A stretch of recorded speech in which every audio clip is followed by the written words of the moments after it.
ಪ್ರತಿಮಾ, ಇಡೀ ಬೆಂಗಳೂರಿನಲ್ಲಿ ಯಾವುದೇ ಬ್ಯಾಂಕ್ಗಳ ಮುಂದೆ ಹೋದರೂ ಬ್ಯಾಂಕ್ಗಳು ತೆರೆದಿರುತ್ತೆ, ಆದರೆ ATMಗಳು ಕೆಲಸ ಮಾಡ್ತಿಲ್ಲ. ಇದು ಜನಸಾಮಾನ್ಯರಿಗೆ ಸಾಕಷ್ಟು ತ್ರಾಸನ್ನು ಉಂಟು ಮಾಡಿದೆ. ಮುಖ್ಯವಾಗಿ ಗಮನಿಸಬೇಕಾಗಿರೋ ವಿಚಾರಗಳು ಅಂದರೆ, ನಿನ್ನೆ ಸಂಜೆ ಈಗ ಸಂಬಳ ಬಂದಿರೋರು ಇರ್ತಾರೆ, ATMಗೆ ಹೋದರೆ ಎಲ್ರಿಗೂ ಸಹ 500 ರೂಪಾಯಿ 1000 ರೂಪಾಯಿ ನೋಟೇ ಸಿಕ್ಕಿರುತ್ತೆ. ಇನ್ನು EMIಗಳು, ಲೋನ್ಗಳಿರುತ್ತೆ, ಡ್ಯೂ ಡೇಟ್ಗಳಿರುತ್ತೆ. ಕೆಲವರು ಈಗಲೂ ಸಹ ಆನ್ಲೈನಲ್ಲಿ ಟ್ರಾನ್ಸಾಕ್ಷನ್ ಮಾಡಿದ್ರೆ ಕ್ಯಾಶನ್ನು ಕಟ್ಟೋರು ಇರ್ತಾರೆ, ಅವರು ಸಹ ಎದುರ್ಕೊಂಡಿದ್ದಾರೆ. ನಮ್ಮ ಜೊತೆಗೆ ಈಗಾಗಲೇ ಬೆಂಗಳೂರಿನಿಂದ ಹೊರಭಾಗದಿಂದ ಬಂದಂತಹ ಜನ ಇದ್ದಾರೆ. ಬೆಳ್ಳಂಬೆಳಗ್ಗೆ ಅವ್ರಿಗೆ ನಾಷ್ಟ ಸಿಗದೆ ಪರದಾಟ ಮಾಡಿದ್ದಾರೆ. ಅವ್ರ ಜೊತೆ ಮಾತಾಡೋಣ. ಸರ್ ನಮಸ್ತೆ. ನಮಸ್ತೆ. ನಾವು ಬಂದ್ವಿ ಬೆಳಿಗ್ಗೆ. ಇವತ್ತು ಫಸ್ಟ್ ಉಪಹಾರಕ್ಕೆ ಹೋದಾಗ ಉಪಹಾರದಲ್ಲಿ ನಮ್ಮ ಹತ್ರ 100 ರೂಪಾಯಿ ನೋಟನ್ನು ನಾವು ಅವೈಲೇ ಮಾಡಿರಲಿಲ್ಲ. ಇನ್ನು ATMಲ್ಲಿ ಸಹ ನಾನು ಡ್ರಾ ಮಾಡಿದಾಗ 500 ರೂಪಾಯಿನೇ ಬಂದಿದೆ. ಅವರು ಸಹ 100 ರೂಪಾಯಿನೇ ಕೊಡ್ಬೋದಿತ್ತು ನಮ್ಗೆ ನಿನ್ನೆಯಿಂದಲೇ ಬ್ಯಾಂಕರ್ಸು.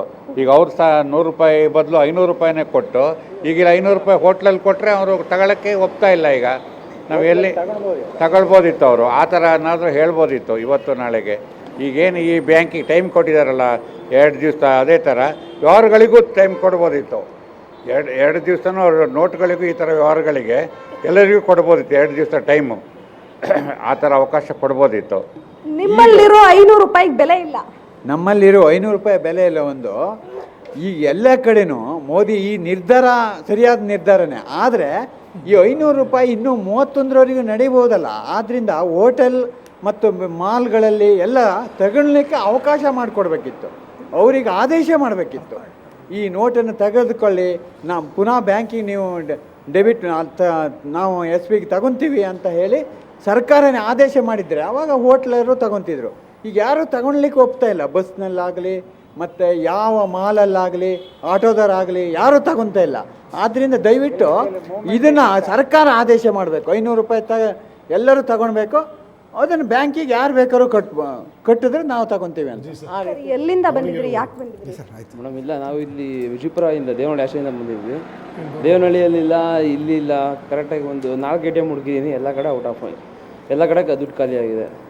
ಸರ್ ನಿಮ್ಮ ಹತ್ರ 500 ರೂಪಾಯಿ ನೋಟ್ ಇದೆಯಾ, 100 ರೂಪಾಯಿ ನೋಟ್ ಇದೆಯಾ? ಫಸ್ಟ್ ಪ್ರಶ್ನೆ. ನನ್ನ ಹತ್ರ 1000 ನೋಡಿದೆ. ಹೆಂಗೆ ಹೋಗುತ್ತೆ ಮತ್ತೀಗ? ಇನ್ನು ಬ್ಯಾಂಕಲ್ಲಿ ಕೊಡಬೇಕಷ್ಟೇ ಈಗ, ಬಟ್ ನೋಡೋಣ. ಇನ್ನು 2 ದಿನ ಬ್ಯಾಂಕ್ ಇರಲ್ಲ. ಇವತ್ತಂತೂ ಬ್ಯಾಂಕ್ ತೆರೆದಿದ್ರು ಯಾವುದೇ ವ್ಯವಹಾರ ಇರಲ್ಲ, ATM ವರ್ಕ್ ಆಗಲ್ಲ. ಈಗ ಎಲ್ಲರೂ ಕೆಲವರು ಈಗಾಗಲೇ ನೋಟ್ಗಳು ಬಿಟ್ಟು ಕಾರ್ಡ್ಗಳಿಗೆ ಎಂಟ್ರಿ ಆಗಿದ್ದಾರೆ. ಸೊ ಅಂಥವ್ರಿಗೆ ಇವತ್ತು ತುಂಬ ತ್ರಾಸ ಆಗ್ತಿದೆ. ನಿಮಗೇನು ಅನ್ಸುತ್ತೆ? ನಮ್ಮದು ಸಿಕ್ಕಾಪಟ್ಟೆ ಕಷ್ಟನೇ ಆಗ್ತಿದೆ. ಬ್ರೇಕ್ಫಾಸ್ಟ್ ಮಾಡೋಕ್ಕೆ, ಟಿಫನ್ ಮಾಡೋಕ್ಕೆ, ಮತ್ತು ಪೆಟ್ರೋಲ್ ಬಂಕಲ್ಲೂ ಅಷ್ಟೇ ಹೇಳಿದ್ದಾರೆ, ಪೆಟ್ರೋಲ್ ಬಂಕಲ್ಲಿ ತಗೊಳ್ತಾರೆ ಅಂತ. ಬಟ್ ಅಲ್ಲೋದ್ರೂ ಆ 1000 ರೂಪಾಯಿ ನೋಡಿ ಆಕ್ಸೆಪ್ಟ್ ಮಾಡ್ತಿಲ್ಲ. ಅವರು ಚೇಂಜ್ ಕೊಡಿ ಅಂತ ಹೇಳ್ತಿದ್ದಾರೆ. ಎಲ್ಲೂ ಚೇಂಜ್ ಕೂಡ ಸಿಗ್ತಿಲ್ಲ. ATMಲ್ಲೂ ಕೂಡ ದುಡ್ಡಿಲ್ಲ. ಸಿಕ್ಕಾಪಟ್ಟೆ ಕಷ್ಟ ಆಗ್ತಿದೆ. ಪ್ರತಿಮಾ, ಜನಸಾಮಾನ್ಯರು ತಮ್ಮ ಅಳಲನ್ನು ತೋಡ್ಕೋತಾ ಇದ್ದಾರೆ. ಸದ್ಯ ನಾನು ಬೆಂಗಳೂರಿನ ರೇಸ್ ಕೋರ್ಸ್ ರಸ್ತೆಯಲ್ಲಿರುವಂತಹ HDFC ಬ್ಯಾಂಕ್ ಮುಂದೆ ಇದ್ದೀನಿ. ಬ್ಯಾಂಕ್ ಇನ್ನೇನು ಕೆಲವೇ ಕ್ಷಣಗಳಲ್ಲಿ ಆರಂಭವಾದರೂ ಬ್ಯಾಂಕ್ನಲ್ಲಿ ಸಾರ್ವಜನಿಕರ ವ್ಯವಹಾರ ಮಾಡುವಂತಿಲ್ಲ. ಇನ್ನು ಇಲ್ಲಿನ ATMನ ನೋಡೋದಾದ್ರೆ ಈಗಾಗಲೇ ಬೀಗ ಜಡಿಯಲಾಗಿದೆ.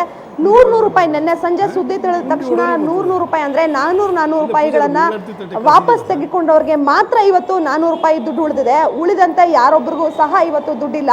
ಪ್ರತಿಯೊಬ್ಬರು ತಮ್ಮಲ್ಲಿರುವ 1000 ಹಾಗೂ 500 ರೂಪಾಯಿಗೆ ಮುಖಬೆಲೆಗೆ ಯಾವುದೇ ವ್ಯಾಲ್ಯೂ ಇಲ್ದಿರ ಒದ್ದಾಟ ಮಾಡ್ತಿದ್ದಾರೆ. ಎಲ್ಲರೂ ಸಹ ಮನವಿ ಮಾಡ್ತಿದ್ದಾರೆ.